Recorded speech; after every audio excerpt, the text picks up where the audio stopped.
لیونی نه یم، اوس هم شوی یم، د عقل فکر خاوند شوی یم. په تا پسې ډېر کړېدلی یم، په زوره زوره جړېدلی یم، زه په قدم قدم لوېدلی یم، خو په لوېدو کې پاسېدلی یم، سم په ژړا کې خندېدلی یم، بس دی نور روغ وله راغلی یم. لیونی نه یم، په حال یم اوس، زه د یو نظم ښه لیکوال یم اوس، د خپلو سیالو سره سیال یم اوس، زه هنرمند د دې کمال یم اوس چې د اشنا د ځنې خال یم اوس، زه په تیارو کې بل مشال یم اوس، هم د یو ګل د مخ شمال یم اوس، ځان له شړی او تا له شال یم اوس. بسر صاحب یوه ګناه به کول غواړي د ثواب په شان دی. یوه ګناه به کول غواړي د ثواب په شانتي، لکه چې مینه څنګه کېږي د عذاب په شانتي. د انور شاته به تیاره وي که نه سوری به وي، زه په خپل سوال کې راځوړند یم د جواب په شان. د انور شاته به تیاره وي که نه سوری به وي، زه په خپل سوال کې راځوړند یم د جواب په شانتي. وایه په دومره مسلکونو کې دې څه ولیده؟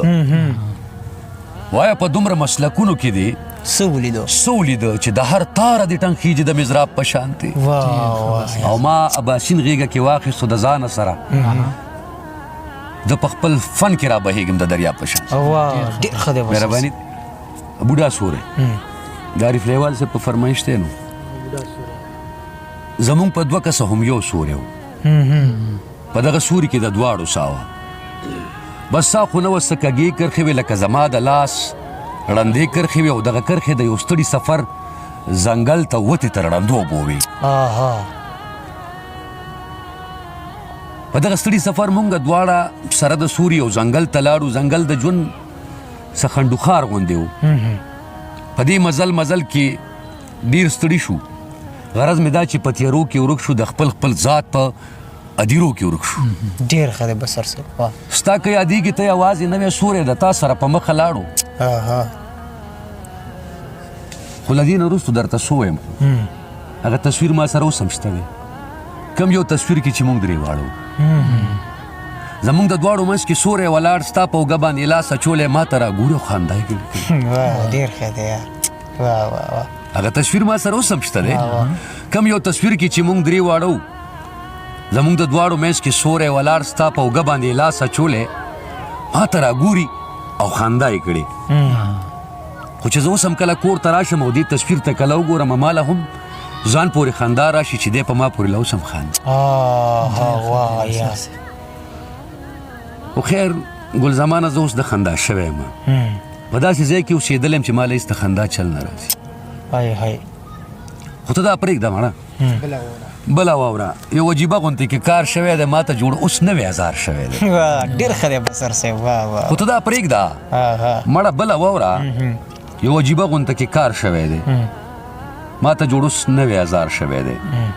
دلته چې څوک هم کله نور ته ګرځي، زه ورسره خواته ځمه، زه د سوري سره ځان سموم. یار ښه خیال. هغه مې حق حیران جوسې ته ګوري، راپورې وخاندي، وی خیر شه خانه، راپورې وخاندي، وی خیر شه خانه. بیا مې خزلې د ویښتو وباسي، په زړه کې وخاندم، ویم ده ته ګوره، زه جوړېده ته لیونی ښکارم. خو خیر همدغسې زه هره ورځ د هر چا سوري سره ځان سموم. زما خو ډېر څه دي په زړه باندې، خو په تا به شپې ورځې اوس څنګه تېرېږي. زما خو ډېر څه دي په زړه باندې، خو په تا به شپې ورځې اوس څنګه تېرېږي. ښه در آیات شو، هغه سوری څنګه دی، په خپلو لاسونو باندې روغ دی که نه؟ اوس خو به ډېر زیات بوډا شوی نه وي. خیر راځه کښېنه چې ته راغلې، بس چې ته راغلې نیمه ساه راغله، بس سر له کل واړه دنیا راغله، بس ګزاره په نیمه ساه به کوو، بس ګزاره په نیمه ساه. ډېر ښه دی بسر صاحب، ډېر ښه دی. چا ویلې ستا غوندې کې خوار دا جهان چرته پرېږدي، چا ویلې ستا غوندې کې خوار دا جهان چرته پرېږدي، دا ستا کچه کور به سیلی او باران چرته پرېږدي. ګرانه یې څه کې ناممکنه ده چې بیا به راشي ګل زمان.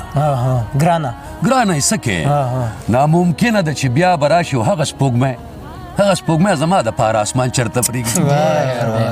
او ما به پرې ډېر څه ولیکلي، او شاعر به ومه، اشنا په مخ باندې شیندلي زلفان چرته پرېږدي. او یو ګنډه پورې راته وویل چې ته اوس شاعر شوې، یعنې زمونږ خلک مات ګوډ شاعران چرته پرېږدي او مور مې ویل چې دا به سر به مې اوس لوی علم خو ځواني مرګ دغه بدبخته جانان چرته ډېر ښه دی بسر صاحب ډېر ښه دی بسر صاحب واه